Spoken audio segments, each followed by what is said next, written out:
आस्तर फारस की मलिका थी। उसका शौहर अक्सवीरस बादशाह भी उसके इस राज से वाकिफ न था कि आस्तर एक यहूदी थी। उसका एक चचाजाद भाई मर्दकी महल में काम करता और उसका ख्याल रखता था।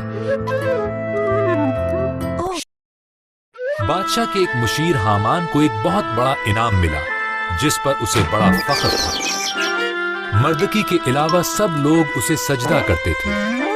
हामान इसे अपनी बेइज्जती समझता था। उसने कसम खाई कि वो मर्दकी और तमाम यहूदियों को मार डालेगा। हामान ने अक्सवीरस बादशाह से कहा कि यहूदी खतरनाक लोग हैं, इसलिए उन्हें खत्म कर देना चाहिए। अक्सवीरस बादशाह रजामंद हो गया और यहूदियों को खत्म करने का एक दिन मुकर्रर कर दिया। मर्दकी बहुत खौफजदा हुआ और मलिका आस्तर को पैगाम भेजा। मर्दकी ने कहा कि बादशाह का जहन तब्दील करो। आस्तर ने कहा, अगर मैं बगैर बुलाए बादशाह के पास जाऊंगी तो वो मुझे कत्ल करवा सकता है। मर्दकी ने कहा, शायद इसी दिन के लिए ही तुम्हें मलिका बनाया गया था। आस्तर जुर्रत का मुजाहरा करते हुए कोशिश करने के लिए तैयार हो गई। वो बादशाह के तख्त के पास चली गई। अक्सवीरस बादशाह उसके हुस्न से मुतासिर हुआ और उसे अंदर आने की दावत दी।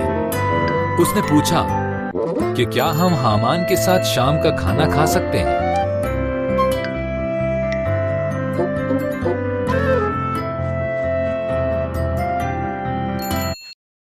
हामान अपने घर के पीछे एक बड़ी सलीब बना रहा था। उसका मंसूबा था कि वो मर्दकी को उस पर लटकाएगा। फिर बादशाह का दावतनामा आ गया और हामान शाम के खाने के लिए महल में चला गया। आस्तर ने अक्सवीरस बादशाह को बताया, एक शख्स मुझे और मेरे लोगों को मारना चाहता है। बादशाह ने पूछा, कौन ऐसा कर सकता है? आस्तर ने कहा, ये शैतान हामान है। हामान? पहरेदारों, इस शख्स को खत्म कर दो।